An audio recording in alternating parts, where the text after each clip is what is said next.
Welcome to Forged in the Fires podcast with Fireman Rob. Being a fireman, father, veteran, husband, world record holder, and Ironman, he brings stories of experience to impact your life while challenging you to live it. What do you want from your life? Why do you want it? Are you willing to go through the challenges to get there? If you have the courage to take that first step, let this podcast be the catalyst to start your fire, while you bring the resilience to make it continue to burn. Our lives are made up of moments called right nows. So let's get started. Forged in the Fires podcast with your host, Fireman Rob, begins now.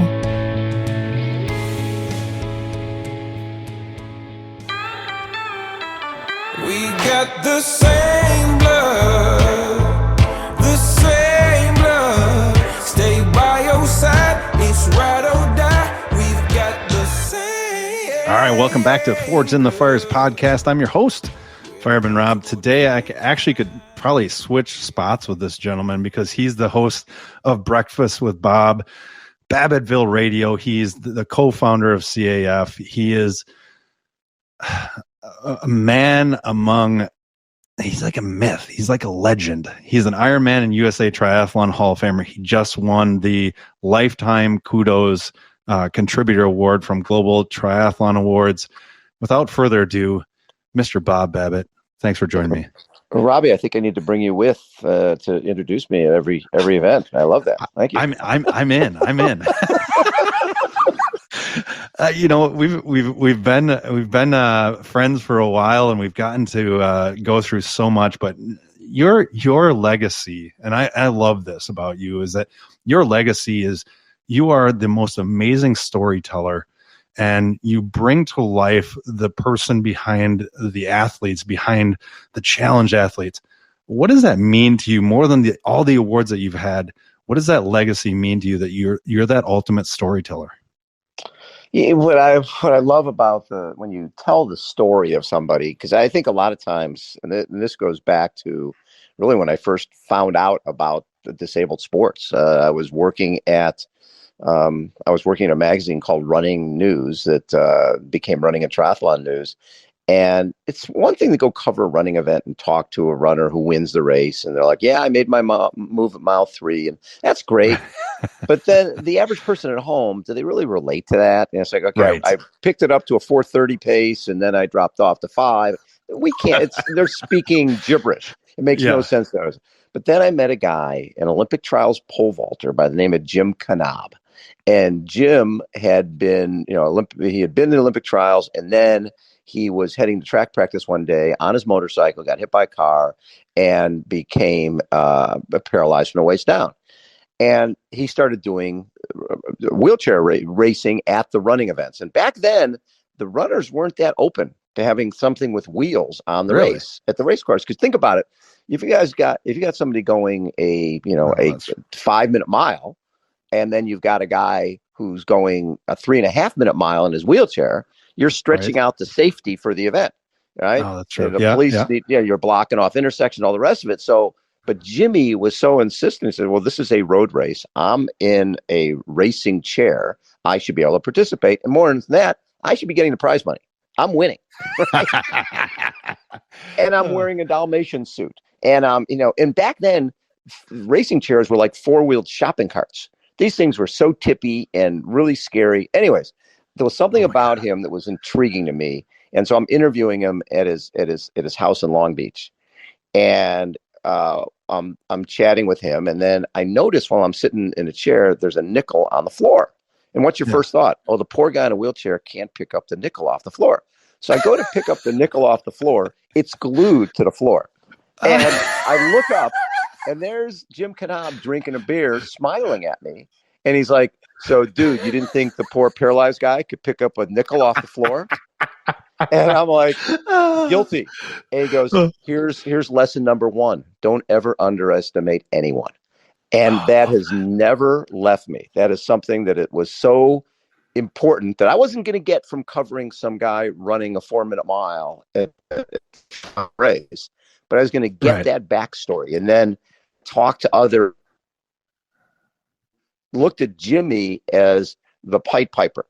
And I'm like, well, what do you mean? He says, well, I'm in rehab and they're telling us everything you can't do.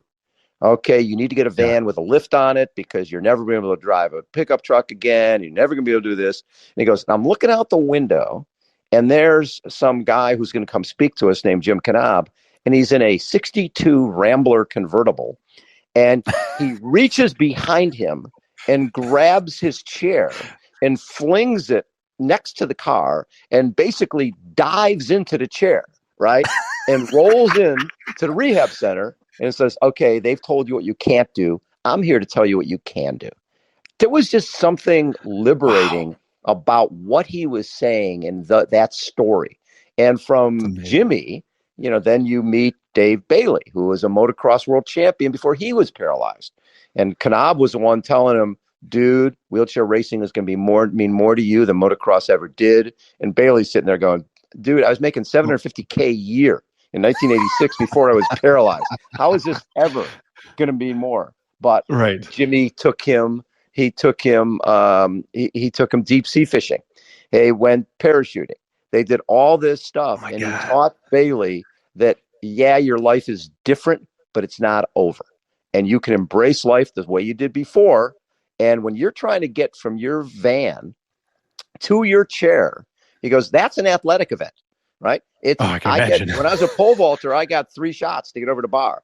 When I'm getting out of my pickup truck or my Rambler and I'm trying to get in my chair, I got 1 shot or my ass is on the ground.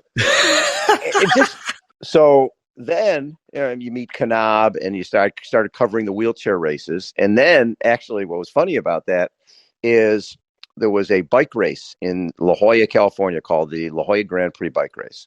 And it was the top men and women. And it was a criterium, Team 7-Eleven, all these great cyclists.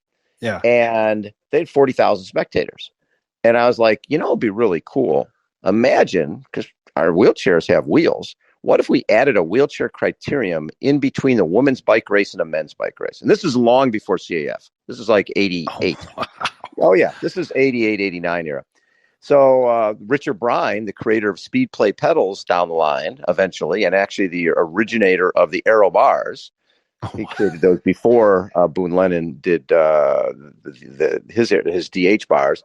Anyways, Richard put on this La Jolla Grand Prix, and he's like, I love it. Let's do it. So I brought in, Jim Knab and David Bailey and Bob, all these great wheelchair racers. And so now people are watching. They're in between a women's race and a men's race, and it's a 5K, and it's a 1K. It's a 1K loop. Every loop there's a preem. And you're seeing these guys go around the corners on 2 wheels. This guy, Craig Blanchett, who was the original Just Do It athlete for Nike. He ended up winning the race. But he and Knab had this rivalry where the two of them couldn't like each other. And so what I loved about that, one, we ended up being on the front page of the sports section in San Diego because it was such a cool story. 2 is Blanchett was, when you saw that Just Do It commercials, the first Just Do It commercial for Nike, you saw him playing racquetball. You saw him lifting weights. You didn't see that he was missing both his legs until the end of the commercial. It was very, very cool. And then when you start seeing a company like Nike getting involved with athletes with challenges or disabilities, you realize that there's a bigger purpose here and there's a bigger meaning. So anyways, watching that and watching these guys race. And then the other thing, it just hit me, it's great to have this showcase for wheelchair athletes, but who needs to see this? The athletes in the rehab centers. So I got a flatbed truck, put it at the first turn, brought in rehab patients from Scripps and Sharp Hospital. Why wouldn't you, Bob? Put up some umbrellas right on there. Oh my gosh. And then the guys were up there. You had people who were quadriplegics. Actually, there was one quadriplegic who actually had been a triathlete named Dave Kernow, who was hit while he was riding his bike. And I'm interviewing David during the event and saying, David, why is this important? And he goes, you know what? It's important. I don't know if I'll ever get to what those guys are doing, but I need to know that it's possible. So that's the cool part, is it allowed him to see what was possible. Him and others need to see what's possible. That's what made that event really, really special. But back to little Rudy. So here's little Rudy, who's has both legs amputated at the age of 5, And he gets prosthetic legs from the state that were held together with bungee cords. And his mom is reaching out to the prosthetist at Loma Linda Hospital, where Rudy, lives in that area, and saying, so Rudy's missing both legs above the knee, had him amputated. When's he going to run? And Michael Davidson, who's Rudy's prosthetist to this day, goes, lady, he's on stilts when he's got legs. Most likely he'll be in a wheelchair. Maybe he'll use a walker every once in a while, but he's certainly not going to run. So the following week, Rudy's mom, Sandy, would call the guy again. Michael, when's Rudy going to run? Like, okay, why don't you bring your kid in here so I can tell you face to face why your kid will never run. So she brings Rudy in, and Michael says to me, he goes, Bob, I walk into the waiting room and the kid's doing a handstand on the walker. And I figure if he wants to run, I better figure it out. And so the two of them became collaborators. His collaborator was 6, 7, and 8 years old. And everything you see with prosthetics now, the C-Sprint, the carbon fiber, all of that came from the work that they did when Rudy was 7, 8, 9, and 10 years old. Because kids who were double amputees were told you will never run. Well, Rudy, the first time Rudy and I did a mile together at this Carlsbad Marathon, they had a 1 mile run, 21 minutes, right? Rudy and his, what looked like, they look like Tinker Toys, his legs with all different colored pieces and knees and all this crap. Yeah, 21 minutes, and got to the point where he was running, he was running sub 6. So that he changed everything, changed the whole face of prosthetics, changed the whole face of what a amputee could do.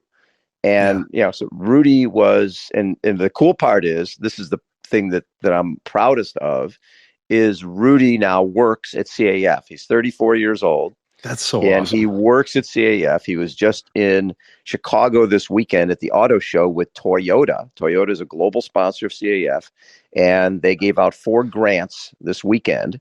And Rudy was there running the clinics, wheelchair basketball. There's a sport court inside the auto show there. And a company like Toyota, they don't look at themselves as a car company. They look at themselves as a mobility company, which is exactly why it fits. Yeah. It's why it connects the dots between our athletes and then Rudy was told he will never walk. Yeah. His prosthetist, his whole mentality was, okay, I'm not looking for this kid to run. I want this kid to be a kid, to be able to play ball with the other kids. So that's what he was designing legs. And Rudy broke 50 sets of legs. Every week he'd be breaking another. He'd jump off a building. Knowing Rudy, that's not skateboarding. Shocking. Yeah. So, anyways, Michael tells me this story that when Rudy's like 8 or 9 years old, he comes in and he broke the socket, like on one of the legs. Yeah. And Michael's like, so Rudy, what happened? He says, well, I was jumping off this building and, the socket sort of shattered. And so Michael's holding the socket and he's tilting the socket up to sort of see where the break is. And all these Tootsie Rolls come rolling out. And he's realizing that his collaborator's 8 years old and he's using his socket to stash his stash just like any other 8-year-old would. Why not? Why not? And the fact that this kid went on in 2009 and became the first double above knee amputee to finish Ironman in Arizona and passed 141 people during the marathon was, that's changing perceptions. That's what I think CF has done over our 30 years. And now we've raised $147 million and sent out over 40,000 grants to athletes in 73 countries, all 50 states and Puerto Rico, and more importantly, in 104 different sports. 104 sports. Who knew there's 104 sports out there? And you think about that, Bob, and it's even more valuable. Like, yes, the athletes are getting that opportunity, but having able-bodied people, having, adaptive sports athletes who never thought they could do anything, having that visual, that's worth more money than you can ever imagine. Absolutely. And the other thing that's cool is, it's great that Rudy has he's a real job. One of the things when you read through these grants, and our team just read through 3,700 grants for 2023. Geez. Last year, we sent out 3,256 grants totaling $6.2 million. And we'll be doing that in March. Again, we'll be sending out grants all over the country. But when people are applying for the grants, one of the things that hits you is the high level of unemployment for people who are dealing with challenges. You're in a wheelchair, it's harder to get a job.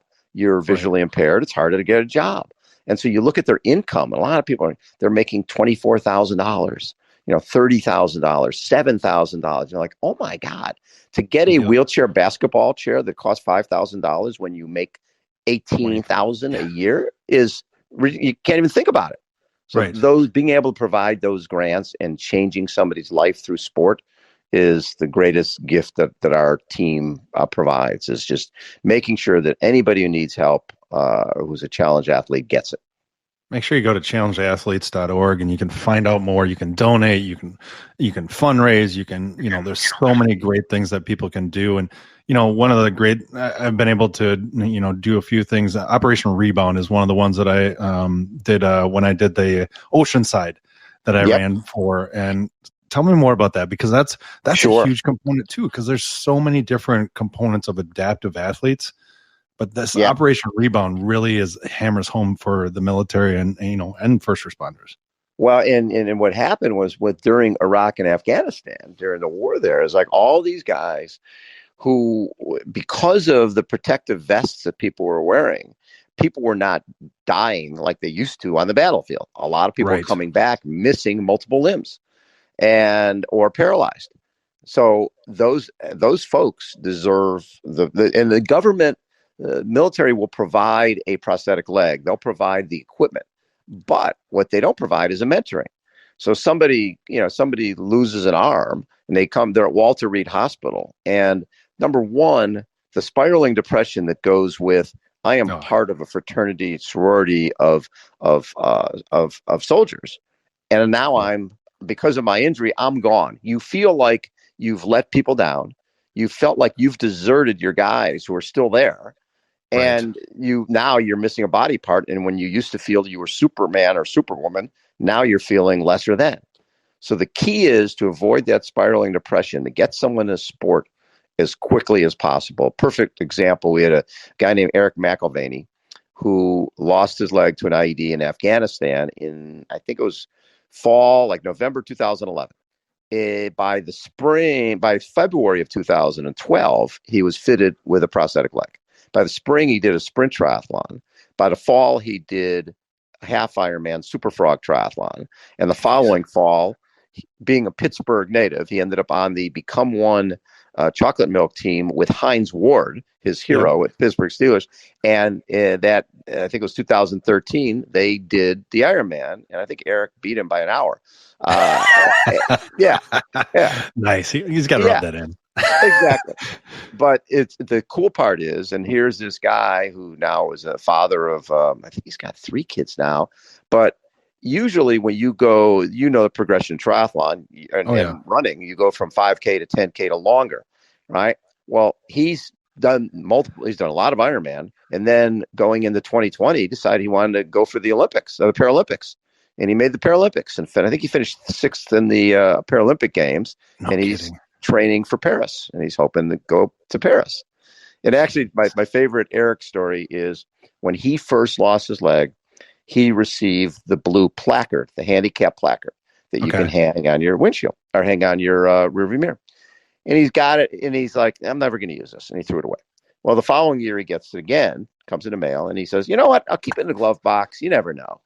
Could be during Christmas time, hard to find a parking space. Maybe I'll make use of it. So he's Christmas shopping with his daughter, and they drive in, and there's no parking. So he decides, oh, what the heck? He pulls in this spot, hangs his blue placard, his handicap placard on the rearview mirror, and gets out. And his 5-year-old is like, Daddy, what was that blue ticket that you hung on the rearview mirror? And he goes, well, honey, I can use that to park here because Daddy only has 1 leg. And his daughter stops and goes, but Daddy, you have 6 legs. You have a cycling leg. You have a skiing leg. You have a rock climbing leg. Child mind. You have a water leg. Yeah, so that's the Eric McElvaney story, and it's I love it. But that's the other side of that. And one of the first soldiers we helped was David Roselle, who was blown up in a Humvee over in Iraq, and I think he was a major at the time. He came back, and he got his prosthetic leg. But meanwhile, he was self-medicating. He knew he could take his medication at X time every day, and in between he was drinking, and he was counting down the minutes till he could take his medication. And he goes, I wasn't a good father, I wasn't a good husband, I was just worried about my next dose. Right. And then a letter arrived at the house, and it was a letter that he had sent to his wife before he was blown up. And he realized that letter, that she would have received that letter after he was dead. All right. What? Yeah, because he had sent this letter, then he got blown up, then he comes home, and a few weeks later, this letter shows up, right? And he realizes this would have been the last letter my wife received, and look at the person I am right now. I need to change everything. Cold turkey, he cut all the medication. He got back in shape. He became the first guy to go back to Iraq and lead his men in battle with a prosthetic leg. And his book, he wrote a book called Back in Action that tells that whole story. And then he did Ironman after he got back. He went and did Kona. Yeah. He actually did Idaho, did Coeur d'Alene first. But when he went to do Kona, it was really important to him because he knew all his men would be looking at the photos.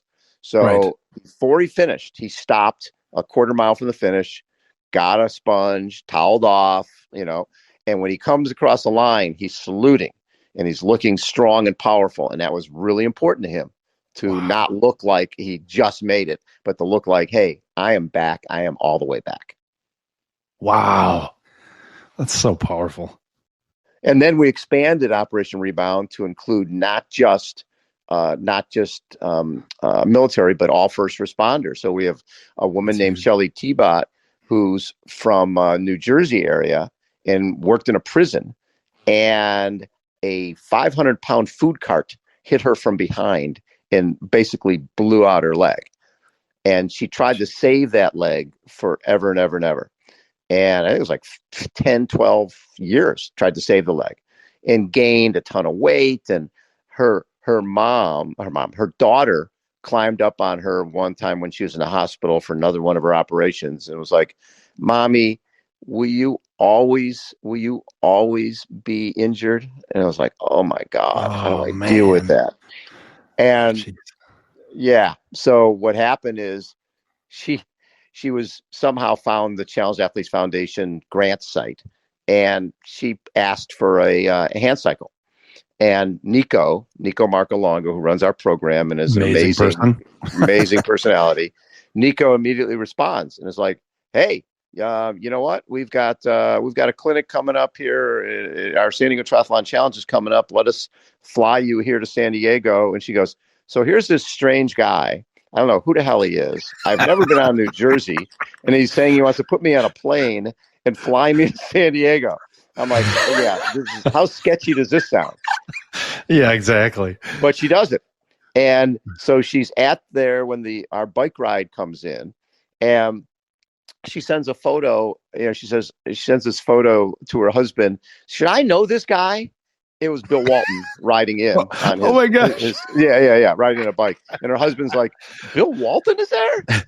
Anyways, Shelley was so big that it took like 5 people to carry her to the ocean at La Jolla Shores. They got her in a wetsuit, got her in the water, and she was petrified. Gets out in the water, and it's overcast. And then she, all of a sudden, she just looks up, and the sun is coming through and hitting her right in the chest. And she's like looking up and goes, this is where I'm meant to be. Well, she's now done 11 triathlons. She's an amazing person. She totally turned her life around, lost a ton of weight, and has been to a number of our camps and clinics and has become a triathlete. And it's the coolest thing. It is the coolest thing that, and my everything about you, Bob, is I love talking to you because you tell stories of other people. Like you're very humble to obviously what I read in the beginning is just a piece of who you are, Bob. And you've created this huge, amazing, beast of Challenge Athletes Foundation, but you also tell the stories of the pros too, and I love to highlight that because you like to you bring the human out in the pros. What is it like? What did it take when you first started talking to them to really find that that edge when you're doing those podcasts? When you look back in 1980, I did the third ever Ironman in Hawaii. It was on Oahu, and another guy who was in that race was Dave Scott. And so at that point, I was 28. Maybe Dave was 25 or 24. So these were my contemporaries. These were people I was friends with. So over the years, covering when I went to when we started Competitor Magazine in '87. The whole idea was I love these guys and I love what they brought to the table. And if you think about, really throughout the 80s, it was Dave Scott, Mark Allen, Scott Tinley, Scott Molina. And three of the four were in San Diego. And, I'd see them on a regular basis. And we were friends. And we were all trying to grow the sport. So we had a vested interest I had a vested interest in more people finding out about them. And I wanted when we started what was called Competitor Radio back in 1990, and I went to a local radio station here in San Diego, and the whole idea was I said, listen, I would like to buy radio time, and I don't care, give me your off hour, it doesn't matter what it is. So they gave me 2 hours on Sunday night. Who the hell wants 2 hours on Sunday night? Well, I did.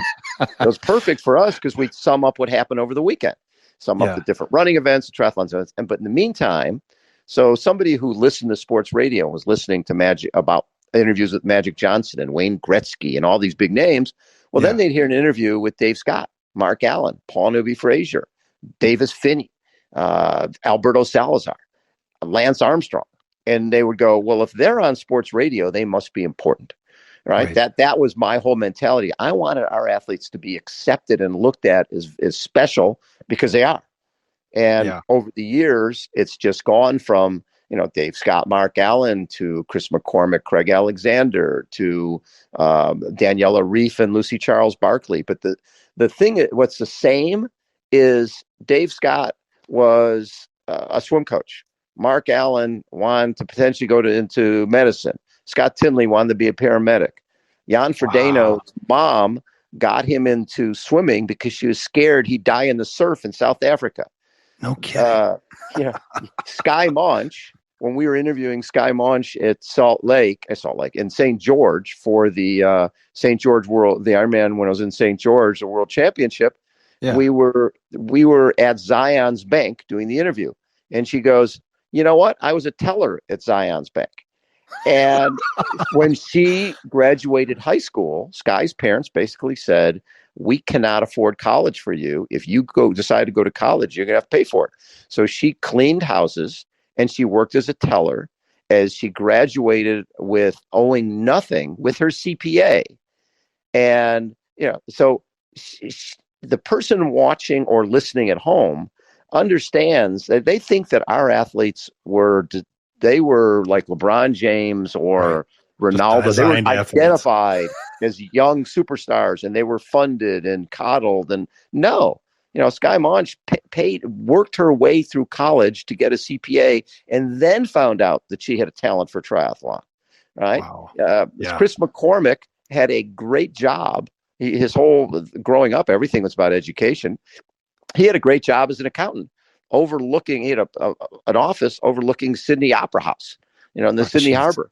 And he loved the sport of triathlon and went to his boss and said, I'm quitting, and his boss was like, to do what? And he said, I'm going to be a professional triathlete. And he's like, yeah, good luck with that. So then for a number of weeks, Macca would go to every day. His dad would drive him to the train station. Well, Macca had quit his job, but he couldn't tell his dad that he had quit his job because he knew his dad would be so disappointed in him. So he would get up in the morning, put his suit and tie on. Dad would take him to the train station. Macca would wait for his dad to leave, go back home, ride his bike, go run, go swim. And eventually it got to the point where he had to tell mom and dad what he was doing. And he was so worried. He says, you'd rather have your dad just scream at you when they get quiet and they're disappointed. That's when that's not a good thing. So Dad was quiet and Chris was like, Dad, please don't be disappointed. And his dad was like, Chris, just promise me this. You need to go. If you're going to do this 100%. Don't do this halfway. And back then, and it's still the same, if you're in Australia or New Zealand, you want to be a professional triathlete, there's not a lot of racing there. You've got to go to Europe. You got to go to the States, which means you're not doing it for the weekend. You're not going for the weekend to Europe. You're going and you're spending months there.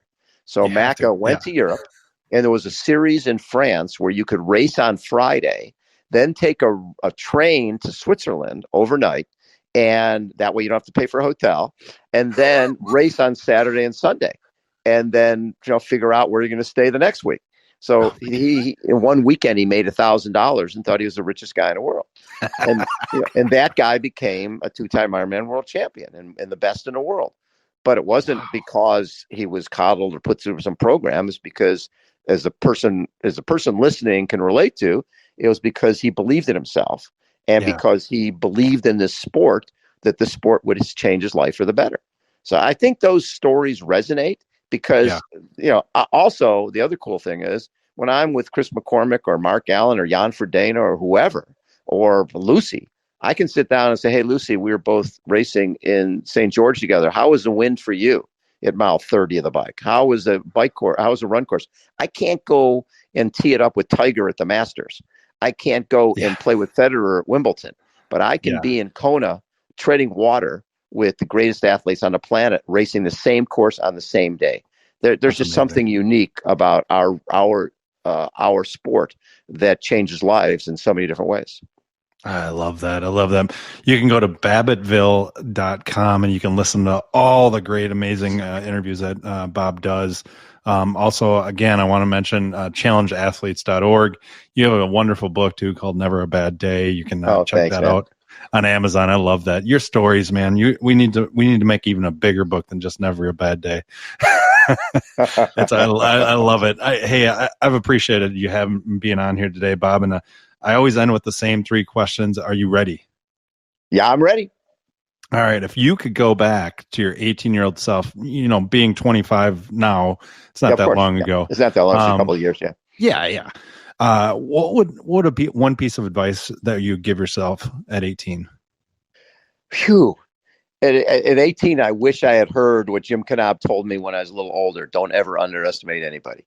Just have an open mind to anything and everything, because you never know. I remember the first person who came to us and talked about online registration, and you wouldn't, because back then, if you wanted to register for a race, you'd pick up Competitor Magazine, you'd cut out the application, fill out the application, mail it in, hope somebody got it. And then they would send you a bib number in the mail. It was a long process. You just blew the mind of half of the audience. I know. Online registration back in '98 or whenever that was changed the whole face of it changed the whole face of our industry. Yeah. Oh, by far. I wish we invested in Active early on. We were a partner in active.com, but I didn't quite understand. I wish I knew more. All right, you ready? I'm ready. All right. Question number 2. If everybody's going through challenges and struggles, what would be 2 habits that you would say that if people could incorporate into their lives that they could continue to move forward? 2 habits. Well, one habit is obviously just the whole fitness thing. Just every single day, you have to make time for it. It needs, like for me, did my 7 a.m. hot yoga class, getting in there and schwitzing for an hour. It loosens everything up. And when you get old, it's really important to stay loose. But are you in those Lululemon spandex? Because big time. Oh yeah. Anything there goes I the mental do. Image. Oh yeah. And I usually brush out my chest hair beforehand. That's amazing. Just shirtless and good Lululemon look. pants. Yeah. I like it, Bob. Shirtless. Oh yeah. No, I wear big old baggy shorts. I'm not that rude. But there are some guys in there who wear the bun huggers, and you're like, dude, you need to find some board shorts quickly. But yeah, that would be one. Is just you have to incorporate fitness, and you have to adapt. And you hear this from the pros, and you hear this from the age groupers. So when you get to be 40, 45, whatever, you can still do a lot of the same workouts. You just need to take more recovery time. There's no reason to change everything, but just adapt to age and get into weight. Dave Scott was really the first guy I knew who was doing a lot of weight training. And strength training will make a huge difference. You don't, Smart. you don't see a lot of really overweight 80-year-olds, right? No. So I think the key is you want to stay lean, watch your weight, and always be working out. You need at least an hour a day of something. Right. No, I love that. This last question is I'm excited to hear what your answer is. So if you could have coffee with 3 individuals, they could be deceased or alive, at a firehouse table. So in other words, any question is not off the table. They have to answer it. Who would those 3 people be and why? Okay. So 3 people. Oh my God. I'm a history guy. So I like, I would love to sit with, I want Churchill there. Oh, I love it. And World War II is something I spent a lot of time, reading about. One of my former writers, a competitor, Marty Dugard, wrote all the Killing Lincoln, Killing Patton, Killing Kennedy books with Bill O'Reilly. Really? And now he's got a new series of books, taking Paris, taking Berlin. And I'm just fascinated with that whole era. But I would love to sit with Churchill, Roosevelt, and the other one, really a guy who I would like to know more about is JFK. I think those 3 would be very fascinating to sit down with. I love it. Hey, Bob, thanks so much for everything you do and for joining me today. Make sure you go to challengeathletes.org. And if you want to listen to more, Bob, who doesn't want to? Go to Babbittville.com. You can find all of his episodes. Bob, it's always a pleasure to talk to you, and thanks for coming on today. Anytime, Robbie. Take care of yourself, brother. Thanks for listening and supporting the Forged in the Fires podcast with Fireman Rob. Remember, don't forget to like and subscribe to this podcast, and please share this episode with a friend or family. To find out more about Fireman Rob or reach out about a question, go to www.firemanrob.com. Until next time, live your life forged in the fires.